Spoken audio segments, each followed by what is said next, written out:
கணுக்கு பக்கத்திலே சோடி என்று வந்தவளே, நூல் போடவையில் ஒளிஞ்சுக்கிட்டு நினைச்ச தாளம் போடணுமே.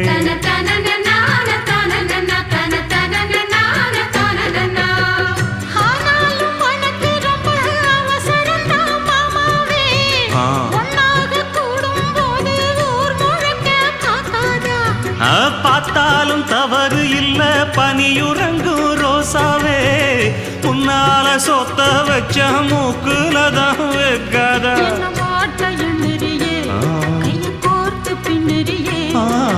பாட்ட பாடி பல விதமாக சேட்ட பண்ணுறியே.